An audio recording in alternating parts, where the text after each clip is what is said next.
यदि तपाईँ तराईबाट हो र तपाईँ तराईमा बस्नुहुन्छ भने तपाईँलाई यो डिसको नाम चाहिँ पक्कै पनि थाहा भइसक्यो होला। Hello everyone, welcome to my channel.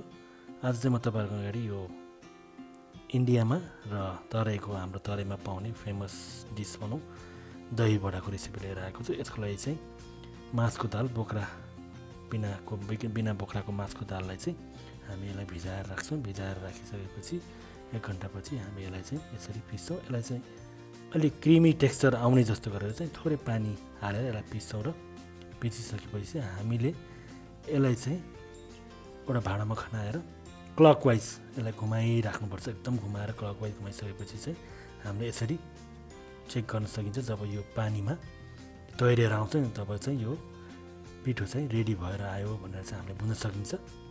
त्यसपछि हामी कराईमा रिफाइन ओइल लिए पनि हुन्छ नि, म यहाँ तोरीको तेल लिएर तोरीको तेलमा चाहिँ हामी चाहिँ यसलाई सानो सानो गर्दै यसलाई चाहिँ यसरी हामी फ्राई गर्छौँ। यो डिस चाहिँ मोस्टली चाहिँ इन्डियाको फेमस डिस हो र यो चाहिँ हाम्रो नेपालको तराई क्षेत्रमा पनि एकदम पाउने गरिन्छ। तराई क्षेत्रमा चाहिँ यो बनाएर खाने पनि गर्नुहुन्छ मान्छेहरूले, प्रायः जसो आफू घरमै बनाएर पनि खाने गर्नुहुन्छ र बाहिर पनि एकदम प्रशस्त रूपमा ठाउँमा हामीले यो चाहिँ पसलहरूमा किनेर खान सक्छौँ। जहाँ चाहिँ अहिले चाटहरू पाउँछ त्यो ठाउँमा चाहिँ हामी यो खान सक्छौँ। यसरी चाहिँ हामी यसलाई चाहिँ गरेर सानो भाँडामा जति सकिन्छ आफूले हुन्छ नि त्यसरी चाहिँ यसलाई राखेर एकैचोटिमा हामीले यसलाई फ्राई गर्छौँ। फ्राई गरिसकेपछि हामी यसलाई बिस्तारै हल्का ब्राउन हुन लागेपछि चाहिँ हामी यसलाई चाहिँ चलाएर बन्द गरिदिन्छौँ। र हामी चाहिँ यसको लागि एउटा मिठो चटनी पनि हुन्छ। मिठो चटनीको लागि चाहिँ हामीले पहिले इमली भिजाएर राखेर त्यसलाई गुडसँग पकाएर यसरी चाहिँ हामी यो रेडी पार्छौँ।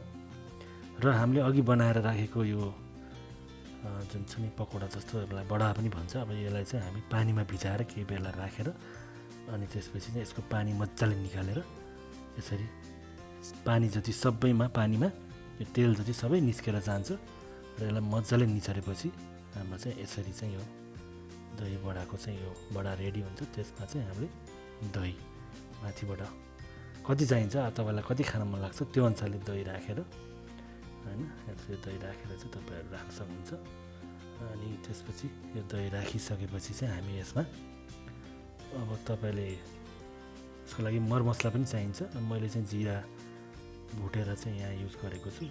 जिरा भुटेर पिसेर जिराको धुलो, चाट मसला, बिरे नुनको अझै स्वाद दिन्छ बिरे नुन हाल्ने। अनि त्यसपछि चाहिँ यसमा चाहिँ हामीले यो मिठो चटनी हालेर खाँदा एकदम मिठो हुन्छ। यो मिठो चटनी पनि युज गर्न सक्नुहुन्छ।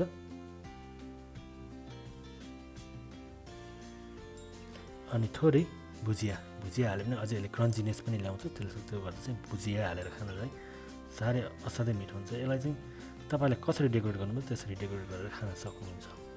मलाई चाहिँ यो मिठो चटनीभन्दा नर्मल यो दहीको जुन अमिलो स्वाद आउँछ नि, अमिलोपन, त्यसले पनि एकदम मिठो लाग्छ। त्यसले गर्दा मैले चाहिँ आफूलाई दहीमा मात्रै हालेर होइन मिठो चटनी युज नगरिकन र मजाले माथिबाट धुलो खुर्सानीको युज गरेर चाहिँ मैले यसरी आफ्नो प्लेट चाहिँ बनाएर रेडी पारेँ। यस्तै गरेर हामी चाहिँ हाम्रो परिवार जम्मा भएको बेलामा सबैजना घरमै भएको बेलामा चाहिँ यसरी बनाएर खायौँ। तपाईँहरूलाई पनि मन पर्यो, राम्रो लाग्यो यो रेसिपी भने चाहिँ घरमा यसरी बनाएर आफ्नो फ्यामिलीहरूसँग इन्जोय गर्नुहोला। Thank you for watching.